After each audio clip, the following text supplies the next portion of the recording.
Marvel's latest home viewing experience has dropped in the newest series, She-Hulk, Attorney at Law. Is it as bad as some are making it out to be? Let's find out.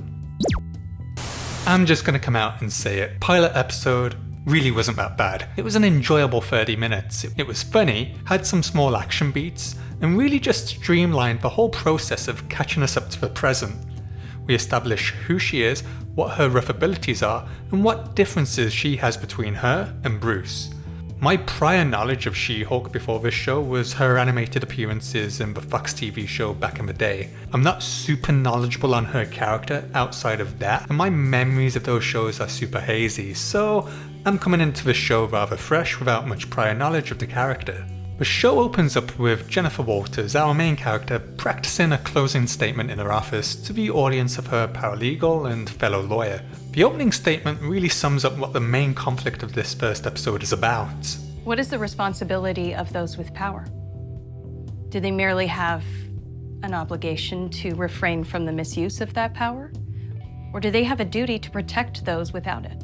I also loved the green painted wall as a little hint to her character, and we get our first hint of what Jen might be dealing with throughout this episode and season, being a woman in a man's world. As a fellow lawyer wants to do the closing argument, I feel like this is gonna land better coming from me. Look, we got plenty of time to switch things up and let me do the closing. Dennis, you aren't aware of this, but I will kill you, and Jen will prosecute. Now, that doesn't outright say it's a woman in a man's world story, but as we continue the show, it becomes a little bit more of a theme. Now, what surprised me here was Jen breaking the fourth wall and speaking to the audience. It was cheeky and unexpected. At first it bugged me, but they did another one later on in the episode, which I thought was amusing. If you want to go back to your life as a lawyer, I respect that. Thanks. He doesn't mean that.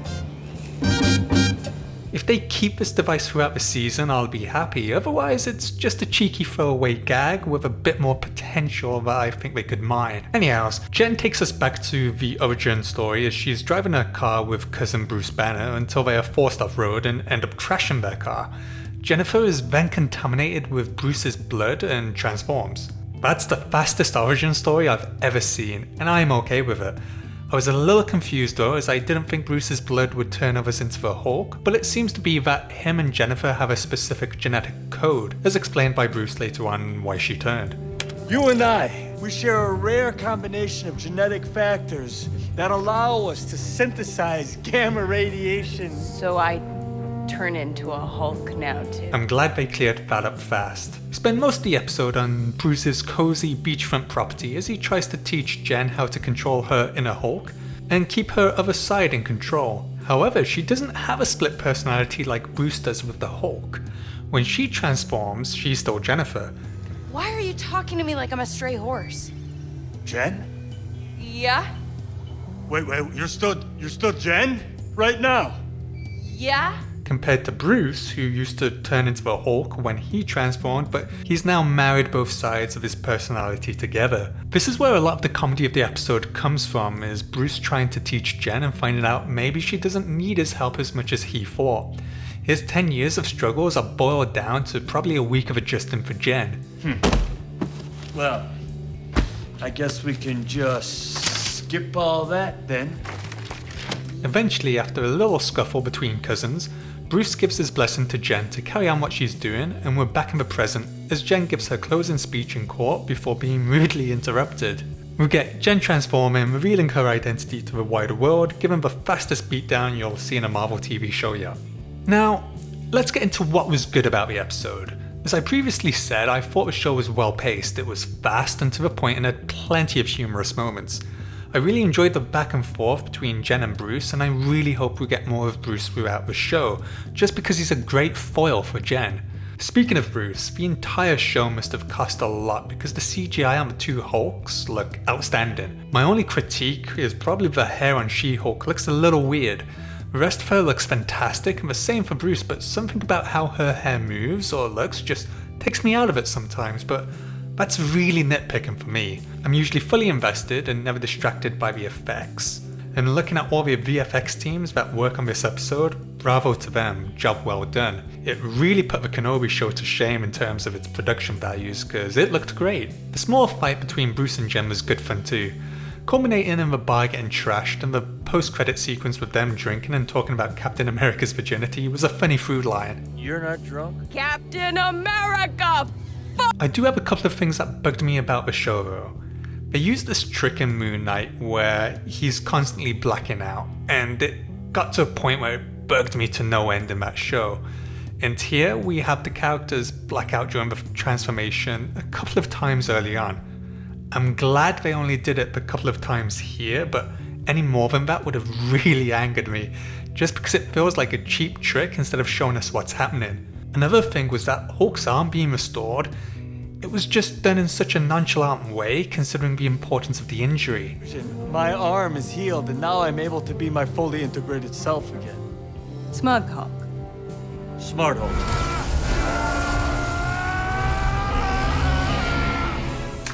I would have loved to have had a scene with Bruce experimenting with Jen's DNA then restoring his arm. Instead we just get a throwaway line, and when really they could have shown it and given us an insight just how unique Jen might be going forward compared to the Hulk. And lastly, the final scene with the supervillain breaking into the courtroom just felt so tacked on. Who the fuck is that guy? I was expecting to go straight into episode 2, but Disney only released the one episode this week to my surprise, so we'll see where that goes in future. But if she's the main antagonist, then I hope she gets more development next week and an angle on how she can take on Jen, because she was brushed aside as if she was nothing for this episode, and it just felt so random.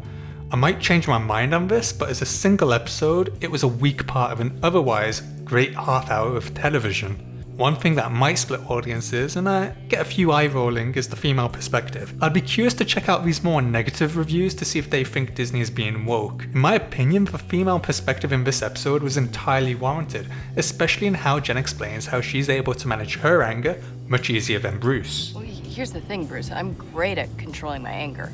I do it all the time. When I'm catcalled in the street, when incompetent men explain my own area of expertise to me, I do it pretty much every day, because if I don't, I will get called emotional or difficult, or I might just literally get murdered. It reminded me of an episode from Master of None where it contrasts the guys walking home on their own without a care in the world compared to the horror story that it is for a woman to travel home alone at night.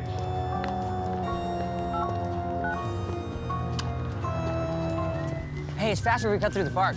Oh, cool, man. As a man, that scene spoke volumes to me, and I was blown away when I found out that a lot of women found it daunting to walk around alone at night because of various perceived dangers. I'll be very curious to see where they take this moving forward, and I think some people need to chill out a bit in regards to it. Because yes, it might feel stereotypical when you see the men approaching Jen at the bar, but if there's things that are common, then it makes sense for it to be shown. Although I'm not a big fan in this trend of showing female characters going hard on men in physical confrontation. Maybe it's because the last two things I've seen were this and Prey, but both pieces of content have their female characters giving it 100% against a male character, trying to diffuse the situation and go a bit easier. Otherwise, I'm definitely looking forward to episode 2 and seeing where this goes. See you at the next family dinner. See ya, fuzzball. Be sure to subscribe to the channel for more She-Hulk reviews, and House of the Dragon is out this weekend, so I'll be reviewing that as well, and there's Kenobi reviews and Halo reviews on the channel if you're interested in that.